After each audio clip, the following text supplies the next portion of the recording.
Hello and welcome. आप देख रहे हैं मनी 9। मैं हूं प्रियंका संभव। इस बार का बजट कई मुश्किलों और कई पॉजिटिव खबरों के साथ आ रहा है। मुश्किलें, ईरान अमेरिका के बीच जंग हो सकती है, टैरिफ पर बात अभी तक नहीं बनी है और कब बनेगी बात इसका भी कोई ठिकाना नहीं है।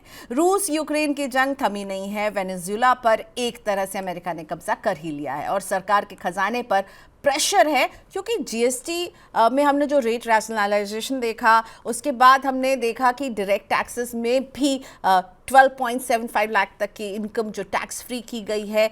तो इन सब के बीच में जो पॉजिटिव खबरें जो इकोनॉमी पर इम्पैक्ट डालती हैं, उसमें हम देख रहे हैं कि जीडीपी के नंबर बढ़िया चल रहे हैं, महंगाई कंट्रोल में दिख रही है, साथ ही में कर्ज सस्ता हुआ है और क्रेडिट ग्रोथ बढ़िया है। कार सेल्स जो है वो रिकॉर्ड तोड़ चुके हैं, कंज्यूमर सेंटिमेंट मजबूत दिखाई दे रहा है। तो इस बैकड्रॉप में जब बजट पेश होगा तो क्या सरकार आम लोगों को कुछ राहत देने की स्थिति में है? साथ ही में ये भी सवाल है कि क्या उधारी बढ़ाए बगैर सरकार अपने खजाने को मैनेज कर पाएगी? इन सबको आसानी से समझाने के लिए मेरे साथ बिग शॉट में बहुत ही खास मेहमान जुड़ चुके हैं। सुभाष चंद्र गर्ग जी, जो खुद बजट बनाने से लेकर इकोनॉमिक पॉलिसी बनाने की प्रक्रिया में शामिल रहे हैं। सुभाष चंद्र गर्ग सर जो थे वो देश के केंद्र में फिनेंस सेक्रेटरी थे, इकोनॉमिक अफेयर्स सेक्रेटरी रहे हैं। बजट बनाने से लेकर आर्थिक नीतियों पर इनकी बेबाक राय जो है बहुत पॉपुलर है। 1983 बैच के आईएएस ऑफिसर हैं और हमेशा मनी 9 के लिए वक्त निकाल आते हैं, हमसे जुड़ते हैं समझाने के लिए कि अर्थव्यवस्था में क्या चल रहा है, पॉलिसी मैटर्स में क्या चल रहा है, क्योंकि इनकी एनालिसिस पोस्ट बजट वाली बड़ी अच्छी रहती है। Garg sir, thank you so much, आपने वक्त निकाला प्री बजट मनी 9 के लिए और मनी 9 के व्यूअर्स के लिए। बहुत स्वागत है आपका। शुक्रिया प्रियंका, बहुत अच्छा लगा आपसे सर बात पहले तो ये बताएं कि जिस तरह के हम ग्लोबल हालात है, मतलब इंटरनल फैक्टर्स पे तो मैं बाद में बात करूंगी, अभी एक्सटर्नल फैक्टर्स जो हैं वो बड़ी सी ग्रिम सिचुएशन लग रही है। इस साल की शुरुआत होते ही ट्रम्प साहब ने अपना जो है फिर से एक नया रूप जो है हमारे सामने जो है वो उन्होंने रख दिया है। तो सरकार के लिए ये कितना चैलेंजिंग समय है? देखिए, एक्सटर्नल इकोनॉमी और एक्सटर्नल कंट्रीज के साथ हम लोग बहुत अच्छी तरह से जुड़े रहते हैं, तो उसका इम्पैक्ट निश्चित रूप से बढ़ता है। चाहे आप इकोनॉमिक साइड में देख लीजिए, एक्सपोर्ट इंपोर्ट के जरिए, डेफिसिट्स के जरिए, या इन्वेस्टमेंट्स की तरफ देख लीजिए, फॉरेन इन्वेस्टमेंट चाहे पोर्टफोलियो में आए, चाहे डायरेक्ट इन्वेस्टमेंट आए, बहुत सारी तरह से हम लोग आजकल बहुत सर्विस एक्सपोर्ट करते हैं। हमारे लोग दुनिया भर में जाके रहते हैं, अमेरिका में स्पेशली। तो दुनिया भर में जो कुछ हो रहा है उससे निश्चित रूप से इंडियन इकोनॉमी जो है, इंडियन बजट्स हैं, इन सब पे बड़ा प्रभाव पड़ता है। लेकिन ये एक चीज़ हमें हमेशा मान के चलनी चाहिए कि दुनिया के साथ जो हमारे रिलेशनशिप हैं वो हमेशा टू वे होती हैं। ये ऐसा नहीं हो सकता कि केवल हम जो चाहें या हम जैसा एक्सपेक्ट करें वैसी दुनिया चले। दुनिया में दूसरे लोग जो हैं वो अपने हिसाब से भी चीज़ें तय करते हैं, चाहे ट्रम्प हो, चाहे पुतिन हो, चाहे यूरोपियन यूनियंस के हो, चाइना हो, अदर कंट्रीज़ हो, अदर लीडर्स हो, वो सब अपना हिसाब किताब उस हिसाब से तय करते हैं और हमें उसके साथ डील करना पड़ता है। तो अभी जो स्थिति बन रही है, जो स्थिति है, उसमें निश्चित रूप से एक American hegemonistic, American overbearing attitude, बहुत डोमेस्टिक, इंटरनल लुकिंग, अपने इंटरेस्ट के हिसाब से ही केवल देखने की प्रवृत्ति आप देख रहे हैं, जिसका इम्पैक्ट पड़ता है हमारे एक्सपोर्ट्स में, हमारे इमिग्रेशन में, हमारे यहाँ से जो उनके साथ रिश्तेदारी है, टैरिफ में, इन सब चीज़ों में। तो स्थिति थोड़ी सी विकट है, लेकिन हमेशा उस चीज़ को डील करना पड़ता है। आप एक चीज़ देख लीजिए किस तरह से दूसरे और दो देश भी देख रहे हैं। हमारा एक्सपोर्ट इस बार बहुत कम बढ़ा है, 3-4% बढ़ा है, लेकिन अभी चाइनीज नंबर आए हैं, उनके पूरे साल के 2025 के नंबर आ गए। वो चाइना इस बार भी रिकॉर्ड सरप्लस 1.2 ट्रिलियन डॉलर के बराबर उनका रिकॉर्ड सरप्लस हुआ। हमारा सारा एक्सपोर्ट, सर्विसेज और गुड्स सब मिला के करीब 800-900 बिलियन डॉलर है, और उनका केवल सरप्लस प्रॉफिट एक तरह से जिसको आप कह सकते हैं, वो ही अकेला 1.2 ट्रिलियन डॉलर है, हमसे करीब करीब 30-35% ज़्यादा। तो दूसरे देश भी डील कर रहे हैं, हमें भी डील करना आना चाहिए और हमें भी उस हिसाब से अपनी नीति बनानी चाहिए। तो क्या हम डील नहीं कर पा रहे हैं अभी की सिचुएशन को? आप कैसे रीड कर रहे हैं? और बजट पर यानी ट्रंप की छाप दिखना तय है? निश्चित रूप से हम कोशिश कर रहे हैं डील करने की। हमने भी कई समझौते किए हैं, ऑस्ट्रेलिया के साथ किया है, न्यूजीलैंड के साथ, उससे पहले यूके के साथ हमने कुछ अपना डील किया। लेकिन हम बहुत बड़ी डील्स नहीं कर पा रहे हैं। हमारी यूरोपियन यूनियन के साथ डील अभी भी बहुत समय से अटकी पड़ी है।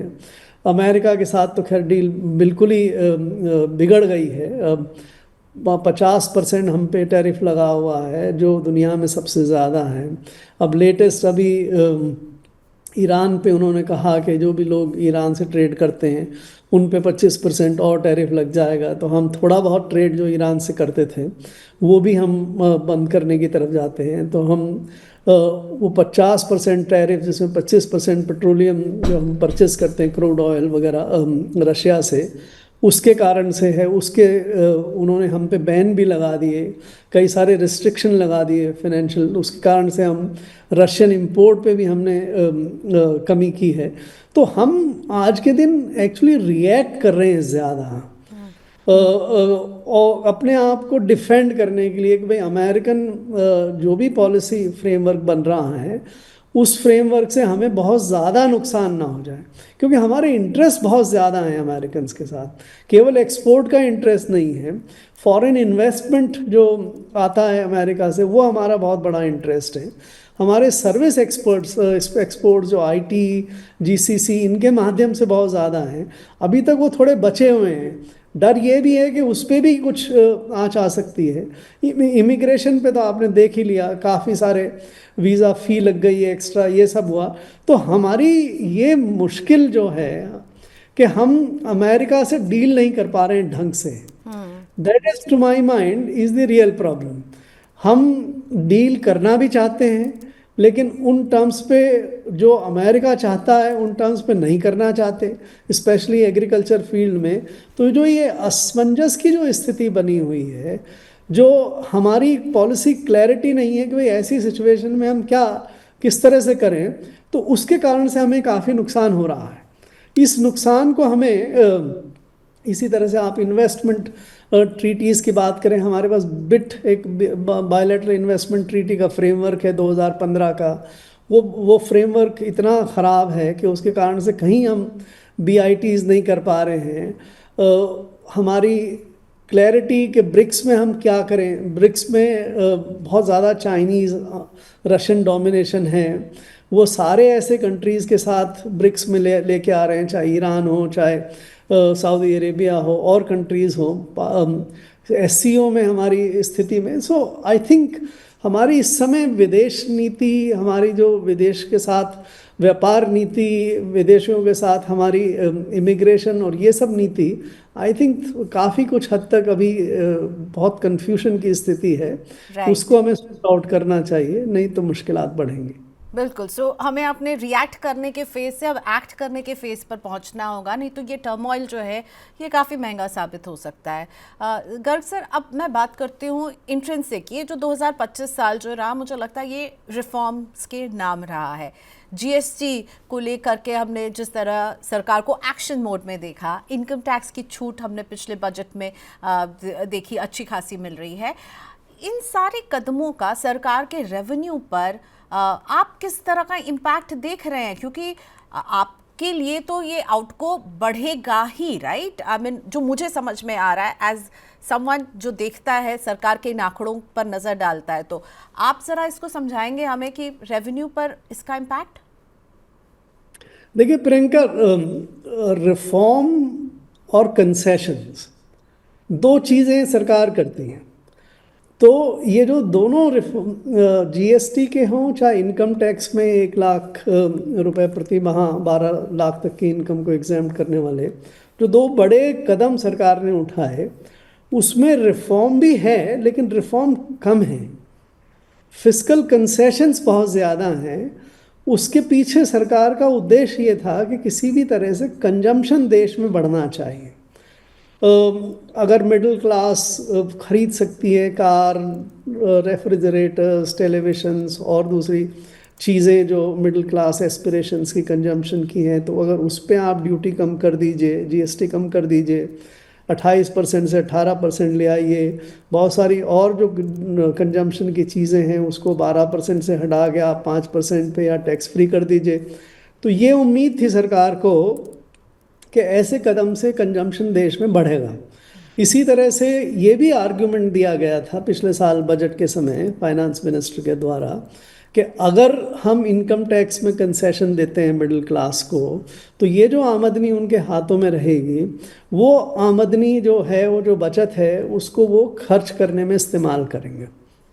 अब ये एविडेंस को अगर आप देखें, क्योंकि अभी आपके पास आंकड़े हैं अब पिछले 8-9 महीने के, तो दोनों तरह से आप देख सकते हैं कि ये सरकार की टैक्स रिसीट्स पे क्या फ़र्क पड़ा है, और दूसरा इकोनॉमी में, क्योंकि वो भी अब 2025-26 के एडवांस जीडीपी डेटा भी अब आ गया है, तो कंजम्पशन पे क्या फ़र्क पड़ता है। तो हमारे पास काफ़ी कुछ एविडेंस है।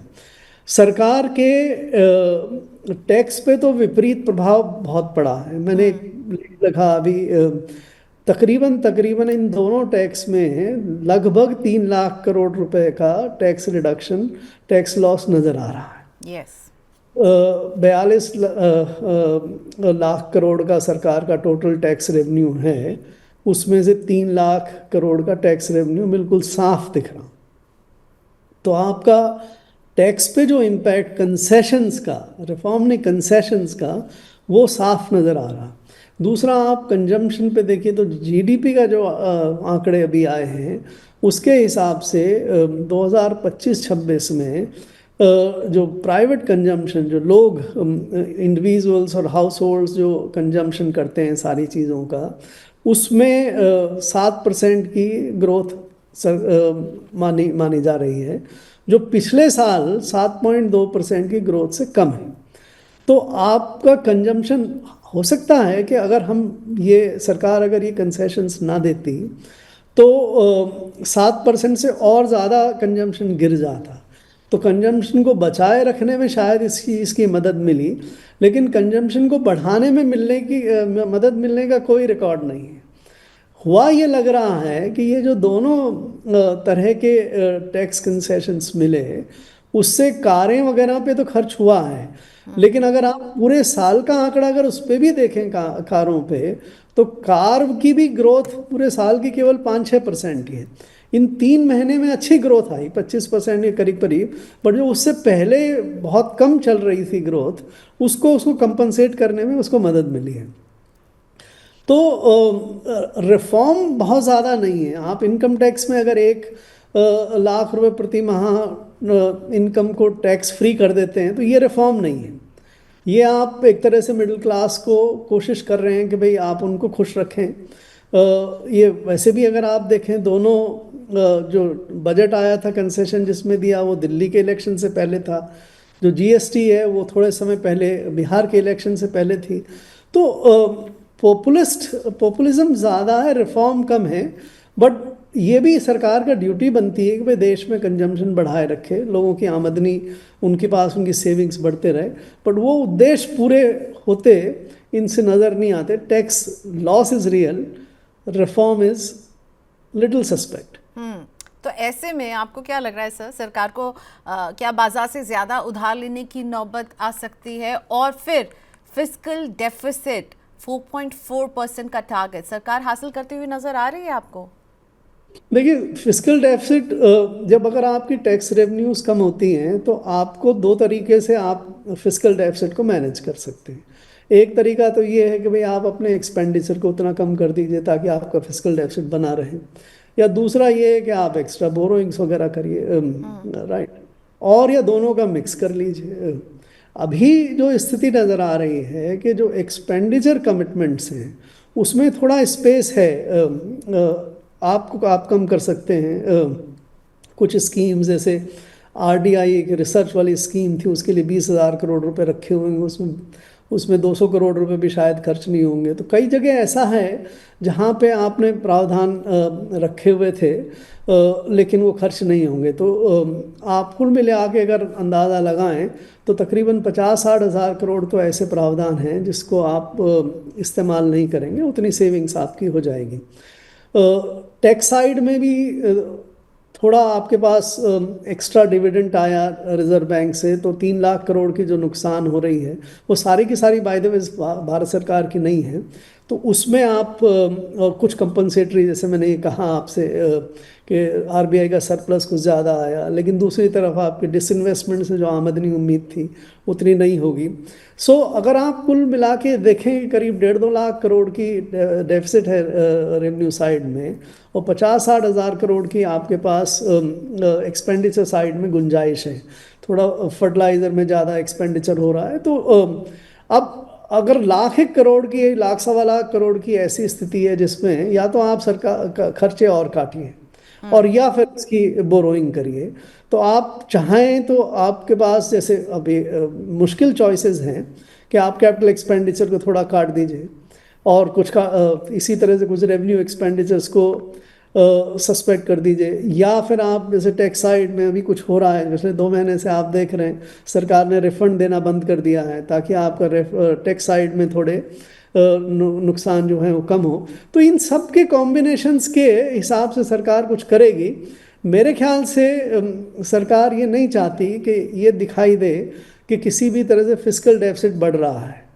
तो फिस्कल डेफिसिट का जो रेशो पिछले बार बजट में रखा था 4.4%, मुझे नहीं लगता कि वो 4.5% से ज़्यादा सरकार करेगी। साइकोलॉजिकली हिसाब से 4.4 ही रहना चाहिए। मे सरकार उसको 4.4 से भी थोड़ा और कम कर दे, बट उसके लिए अगर आप कुछ टैक्स रिफंड रोक के या कुछ खर्चे कैपिटल एक्सपेंडिचर को कम करके मैनेज करना चाहें तो कर सकते हैं।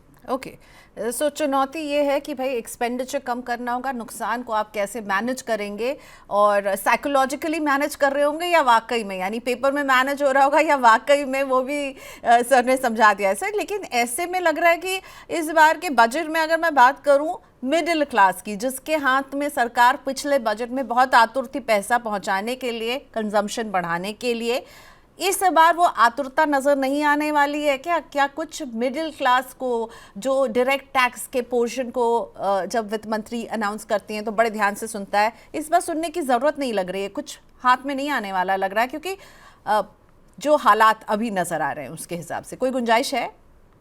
ये देखिए, 2 बड़े एक्सपेरिमेंट तो आपने पिछले साल कर लिए। यस। अब उसके ऊपर और कोई एक्सपेरिमेंट करने की गुंजाइश मुझे तो बहुत कम नज़र आती है। और आपने ये भी देखा कि उसका जो इम्पैक्ट आप उम्मीद कर रहे थे वो इम्पैक्ट भी नहीं आया। संभवतः मिडिल क्लास ने का जो पैसा कुछ बचा उसको शेयर मार्केट में लगा दिया, एसआईपी में लगा दिया या कहीं और लगा दिया, बजाय खर्च करने के। कुछ खर्च भी किया है लेकिन सारा का सारा खर्च करने में लगाया ऐसा नहीं प्रतीत होता। तो आप और कितना बैट करेंगे मिडिल क्लास पे? आप उसके देखिए एडवर्स जो कॉन्सिक्वेंस होते हैं उसको भी सरकार भूल नहीं सकती। फॉर एग्जांपल, आप हमारे यहाँ करीब 10.5 करोड़ से 11 करोड़ लोग इनकम टैक्स रिटर्न फाइल करते हैं देश में, लेकिन उसमें से करीब 3-3.5 करोड़ लोग ही एक्चुअली टैक्स देते थे पहले। 2022-23 के आंकड़े उपलब्ध हैं, उसके बाद के आंकड़े अभी तक सरकार ने उपलब्ध नहीं कराए हैं, लेकिन 2022-23 में करीब 3-3.25 करोड़ लोगों ने ही एक्चुअली टैक्स दिया था। अब ये जो कदम उठाया था 12 लाख तक टैक्स एग्जैम्प्ट करने वाला, उससे मेरे अनुमान के हिसाब से तकरीबन 1 करोड़ लोग और टैक्स देने से बाहर निकल गए। राइट। तो अब जब भी ये 25-26 के आंकड़े आएंगे तो संभवतः 2-2.25 करोड़ से ज़्यादा लोग एक्चुअली टैक्स नहीं दे पाते, दे रहे होंगे। तो अगर इस देश में जहाँ 145 करोड़ की आबादी है, अगर केवल 2 करोड़ लोग ही एक्चुअली टैक्स देते हैं तो उस देश में और कितना आप घटाएंगे? आप इनकम टैक्स को ख़त्म करने की तरफ जाएंगे क्या? तो मुझे नहीं लगता। इसी तरह से जीएसटी में आपने घटा के, हम लोग एक चीज़ कैलकुलेट करते हैं कि भाई आपका इफेक्टिव टैक्स क्या है।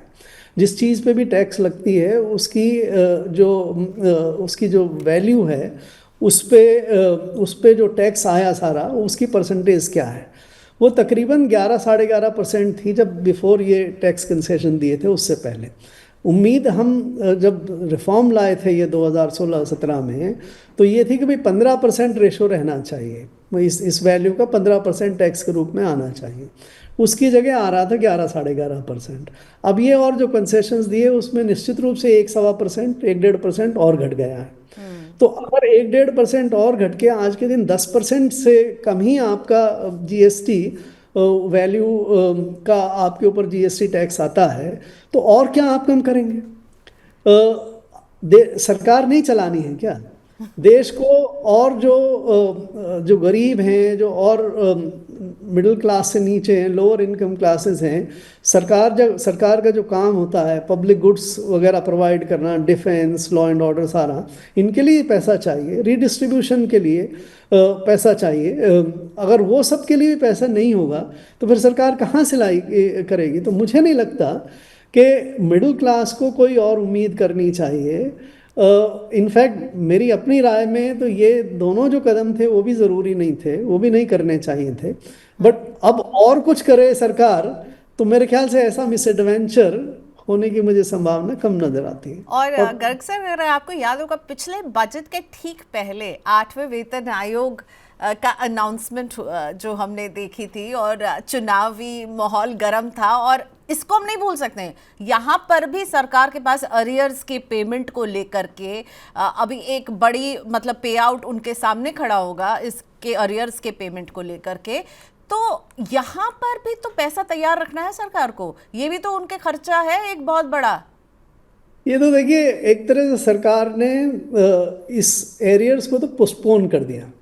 अभी आपने बनाया है पे कमीशन, वो पे कमीशन अब अभी तक तो पूरी तरह से सेटअप काम भी करने लगा है ऐसा प्रतीत नहीं होता। बट आप मान के चलें कि भाई एक डेढ़ साल के अंदर अंदर या 1.5 से 2 साल के अंदर ये रिपोर्ट आएगी।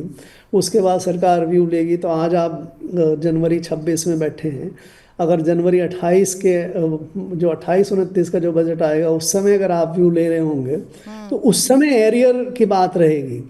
आज के दिन जैसे मैंने कहा, अगर आप रिफंड नहीं करते टैक्स का, उससे अगर आप कुछ टैक्स रेवेन्यू बचाते हैं, उसी तरह से अगर आप ये पे कमीशन वगैरह को पोस्टपोन कर दें और उसके कारण से आप अपने एक्सपेंडिचर बचा लें, तो वो स्ट्रेटजी तो काम करती नज़र आ रही है। सरकार ने इफेक्टिवली 2 साल के लिए ये एरियस वगैरह बचा लिए हैं, लेकिन ये परमानेंटली नहीं बचते हैं, क्योंकि सरकार ऐसा निर्णय कभी नहीं ले पाएगी कि 1 जनवरी 2026 की जगह आप 1 जनवरी 2028 से नए पे कमीशन को लागू करेंगे, क्योंकि वो तो पॉलिटिकली अनसस्टेनेबल होगा, राइट। तो इसलिए होगा तो सही, वो देने तो पड़ेंगे, लेकिन आप ये कि भाई ठीक है इलेक्शन से पहले उस साल आप खोल दीजिए, सारा 28-29 के पास इलेक्शन के नज़दीक आप आते नज़र आएंगे, तो उस समय आप अगर ये सारे एरियर्स वगैरह दे के फिस्कल डेफिसिट वगैरह को छोड़ के अगर आप दें तो वो साउंड फिस्कल मैनेजमेंट नहीं है। लेकिन आपका जो ऑप्टिकल फिस्कल मैनेजमेंट है, भाई आप 4.4% रखना चाहते हैं, रख लें। आप अगले साल के लिए मान लीजिए 4% रखना चाहते हैं जीडीपी का फिस्कल डेफिसिट, तो रख लीजिए। लेकिन आप बहुत सारी चीज़ें जो पोस्टपोन कर रहे हैं, जो आपके अंदर अंदर ही जो एक तरह से दबाव बनते चले जा रहे हैं, वो आपको आगे तंग करेंगे। एक और दबाव जो मैं आपसे बिल्कुल समझना चाहूँगी कैपेक्स को लेकर के, ठीक है, क्या कैपेक्स को बढ़ाकर 12.5 लाख करोड़ रुपए कर सकती है सरकार? पिछले साल से करीब हम यही ट्रेंड देख रहे हैं, 10 to 15% ज़्यादा। और यहाँ पे FRBM एक्ट जो है उसका मसला फंसता हुआ नज़र आ रहा है। कैपेक्स टू जीडीपी रेशियो 3% से ज़्यादा नहीं होना चाहिए, और इससे सरकार लग रहा है भटक रही है। देखिए, अगेन सरकार का ये विश्वास था, ये 2022 या 2021 से शुरू हुआ था कि कैपेक्स की जो स्ट्रेटजी है, कैपिटल एक्सपेंडिचर के जरिए आप देश की जो आर्थिक वृद्धि की दर है उसको बढ़ा सकते हैं, जीडीपी की ग्रोथ को आप अच्छा पुश दे सकते हैं। तो 2021 से 2024 तक सरकार ने काफ़ी इस पे वृद्धि की, 3-3.5 लाख करोड़ के कैपेक्स बजट को बढ़ा के करीब करीब 10 लाख करोड़ के आसपास ले गए। और बहुत काफ़ी खर्चा इस पे बढ़ा। लेकिन हमारा जो कैपेक्स है वो 80% कैपेक्स जो है वो ज़्यादातर 3-4 चीज़ों पे जाता है। रेलवेज पे हम खर्च करते हैं, रोड्स पे हम खर्च करते हैं, डिफेंस पे हम खर्च करते हैं, इन मुद्दों पे ही, या फिर हम स्टेट्स में ट्रांसफ़र, जो कैपिटल एक्सपेंडिचर के लिए स्टेट्स को ट्रांसफ़र वगैरह करते हैं, इन 4-5 चीज़ों में ही हमारा 90% 85% जो कैपेक्स है वो चला जाता है। अगर ऑब्जेक्टिवली देखें तो ये कैपेक्स के रिजल्ट्स जो आने चाहिए वो नहीं आए। एक उदाहरण मैं आपको देता हूँ कि 2019 में जितने रेल पैसेंजर ट्रैवल करते थे, 2025 में उतने रेल पैसेंजर भी नहीं ट्रैवल करते हैं, तकरीबन 6-7 लाख करोड़ रुपए के रेलवे पे कैपेक्स के बावजूद। बहुत सारा कैपेक्स अभी भी रेलवेज में जो हो रहा है, चाहे हाई स्पीड ट्रेन के ऊपर हो रहा हो या इन पे, वो अभी फ्रक्टिफाई भी नहीं हुई, और फ्रक्टिफाई हो जाएंगी तो भी उससे बहुत ज़्यादा जीडीपी या देश की ग्रोथ में मदद मिल रही हो ऐसा नज़र नहीं आता। रोड पे काफ़ी अच्छा रिजल्ट आ रहा था, लेकिन रोड पे इतना ज़्यादा डेफिसिट क्रिएट हो गया है कि पिछले साल तो सरकार ने जो रोड के नाम पे जो कैपेक्स था वो एक्चुअली एनएचएआई के लोन्स को चुकाने में इस्तेमाल किया, वो एक्चुअली रोड पे खर्च नहीं हुआ। ऐसी डिफेंस का कैपेक्स जो है उसकी इकोनॉमिक कंट्रीब्यूशन रिलेटिवली कम है। सो इन सब कारणों से मुझे ऐसा लगता है, और जो अब तो एविडेंस भी है आपके पास, कि सरकार रियलाइज़ कर रही है कि भाई ये कैपेक्स की जो स्ट्रेटजी है, सरकारी कैपेक्स की जो स्ट्रेटजी है, उससे देश की ग्रोथ में और इन्वेस्टमेंट में बहुत अच्छा फर्क नहीं आता हुआ नजर आ रहा है। तो 2023-24 के बाद जो कैपेक्स है वो एक्चुअली नहीं बढ़ रहा है। आपने देखा 2024-25 के पहले बजट में आया था कि 1.11 लाख करोड़ 11 लाख करोड़ का बजट कैपेक्स में किया, बट एक्चुअली खर्चा होके वो 10.3 या 10.4 लाख करोड़ ही हुआ। पिछले साल का कैपेक्स जो करीब 11-21 के आसपास 11.21 के आसपास लाख करोड़ के आसपास है, वो 11.11 से तो बिल्कुल ही वृद्धि में नहीं था।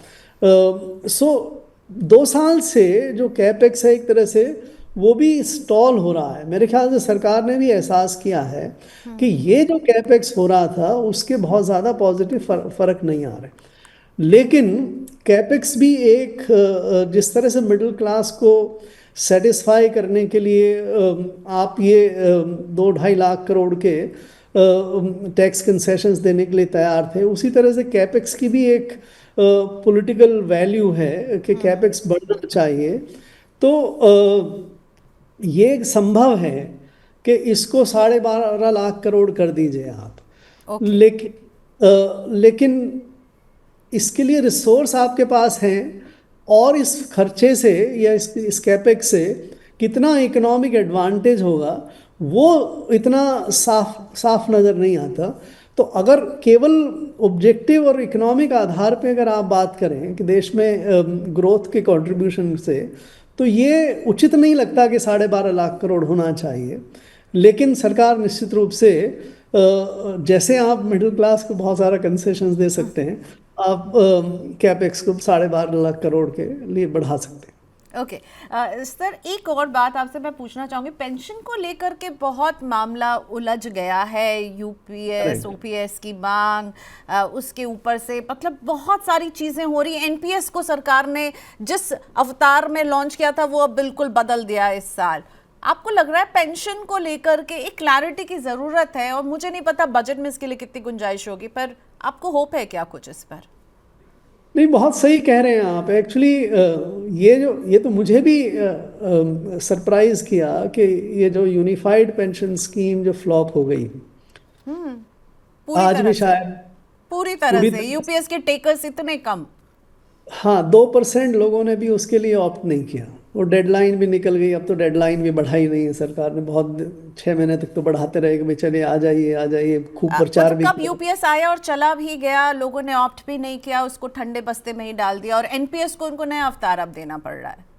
तो अब स्ट्रेटजी ऐसी नजर आ रही है कि भाई एनपीएस ही रहेगा, यूपीएस तो कोई लोग लेने वाले नहीं हैं, तो आप एनपीएस को ही अट्रैक्टिव बनाइए, विच इज़ अंडरस्टैंडेबल, क्योंकि जो जिस सोच के साथ एनपीएस बना था उसका सोच ये था कि भाई केवल रिटायरमेंट सिक्योरिटी के लिए आप पैसा इकट्ठा करिए और इतना उसको टाइट कर दीजिए कि लोग अपने सेवा के दौरान अगर घर बनाए तो भी उसके लिए कुछ पैसा ना मिले, बच्चों की शादी करनी है उसके एजुकेशन के लिए, उसके लिए भी आप पैसे नहीं निकाल सकते।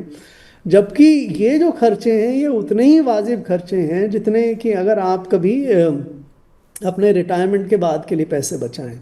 तो ये लोग जो हैं वो इसको सरकार मेरे ख्याल से अब रियलाइज़ कर रही है, तो अब ये क्लैरिटी आनी चाहिए। यूपीएस को भी रखना चाहिए, यूपीएस को ख़त्म नहीं कर देना चाहिए। अगर कोई लोग यूपीएस की तरफ, क्योंकि यूपीएस और एनपीएस में जो फ़र्क ज़्यादा है वो 2-3 कारणों से ज़्यादा है कि एनपीएस में अभी भी लोगों को लग रहा है कि जो स्टॉक मार्केट में रिटर्न्स आ रहे हैं, ये जो चीज़ें आ रही हैं उसके कारण से एनपीएस जो है वो संभवतः ज़्यादा आपको फ़ायदा दे सकती है, या कम से कम आपके पास फ्लेक्सिबिलिटी है कि भाई आप कभी भी सरकार में जा छोड़ें तो आपके पास जो आपका कॉर्पस बन गया वो आपके पास रहेगा। यूपीएस में 50% तो मिल गया, लेकिन 50% के साथ डीए भी मिल गया। लेकिन एक जो बड़ी चीज़ जो लोग देखते हैं, जो पिछले 50 साल के एक्सपीरियंस के हिसाब से देखते हैं कि भाई हर बार जब 10 साल के बाद पे कमीशन आता है तो जो अंडरलाइंग पेंशन जो है वो बहुत बढ़ जाती है। जैसे तनख्वाहें बढ़ती हैं उसी तरह से पेंशन भी बढ़ जाती हैं, लेकिन यूपीएस में वो गारंटी नहीं है। राइट। तो तो मतलब इसलिए हाँ, इस पर भी काम किए जाने की ज़रूरत है। सब मेरे पास समय कम है, लेकिन मैं ये आपसे कैसे नहीं पूछूं, ये मेरा आखिरी सवाल है। आपके मुताबिक, इतने लंबे एक्सपीरियंस आप रखते हैं, इस बजट की थीम क्या हो सकती है या क्या होनी चाहिए? जहाँ तक होने का सवाल है तो मेरे हिसाब से बजट की थीम होनी चाहिए कि कंसोलिडेट फिस्कल फाइनेंस। ओके। कोई और बड़ा मिसएडवेंचर मत करिए, और जो आधे अधूरे कदम है, जैसे आपने देखा 2024-25 के बजट में बहुत बड़ी एम्प्लॉयमेंट की स्कीम लेके आए थे 4 करोड़ लोगों को। अब वो एम्प्लॉयमेंट स्कीम कहाँ आपको नज़र आती है? उसमें ये था कि 1 करोड़ लोगों को इंटर्नशिप देंगे, वो पायलट के बाहर ही नहीं निकल पाए, उसमें 1 लाख लोग भी आज तक इंटर्नशिप ले नहीं पाए, 2 साल पूरे हो गए। तो ऐसे जो बिना पके हुए बड़े आइडियाज़ लोगों के सामने थ्रो करने के बजाय, या ऐसे टैक्स कंसेशंस जिसकी सस्पेक्ट चीज़ें हैं, जिसकी एडवांटेज सस्पेक्ट हैं, या ऐसा फिस्कल डेफिसिट जिसमें, या कैपिटल एक्सपेंडिचर जिसकी प्रोडक्टिविटी उतनी उचित नज़र नहीं आती, तो ऐसे बड़े आइडियाज़ और हाफ बेक्ड आइडियाज़ के बजाय अगर आप कंसोलिडेट करें कि भाई हमें एक सिस्टम ऐसा बनाना है कि भाई हमारा खर्चे फिस्कल डेफिसिट 3-3.5% से ज़्यादा ना हो, हम खर्चा जो एक्सपेंडिचर साइड में केवल उसी चीज़ पे करें, उन्हीं स्कीम्स पे करें। बहुत सारी सरकार की अच्छी स्कीम्स हैं, जैसे हाउसिंग में अच्छी स्कीम है, ये पानी की पिलाने की जल जीवन वाली स्कीम है, वो उन स्कीम्स को कंप्लीट करें। अब हाउसिंग भी इस बार अगर आप देखेंगे तो हाउसिंग की स्कीम में बहुत ज़्यादा काम नहीं हो रहा। जल जीवन इस वाली स्कीम जो है वो रुकी पड़ी नज़र आ रही है, उसमें बहुत सारा करप्शन और ये सब चीज़ें सामने आ रहा। तो आप उन सब स्कीम्स को बहुत अच्छी तरह से एग्जीक्यूट करें, सरकार, भारत सरकार और स्टेट्स को साथ में लेके चलें। बहुत ज़्यादा फ्रिक्शन हो गया है केंद्र सरकार और स्टेट्स के बीच में। बहुत सारे स्टेट्स को हम जो स्पेशली अपोजिशन स्टेट्स को दबाने की जो कोशिश की जा रही है उसके कारण से बहुत ज़्यादा फ्रिक्शन हो गया। उसको रोकिए, उसको ख़त्म करिए। देश एक है, सारे केंद्र सरकार और स्टेट्स एक ही देश के हैं। तो इसी तरह से टैक्स साइड में कंसोलिडेट करिए। सो आई थिंक वो ज़्यादा बेहतर होगा। और ये बाय द वे आपका मिडिल ईयर है, तो इसमें ऐसी कोई बड़े अनाउंसमेंट करने की या बड़ी चीज़ें जिससे लोगों को पॉलिटिकली आप इम्प्रेस करें उसकी ज़रूरत भी नहीं है।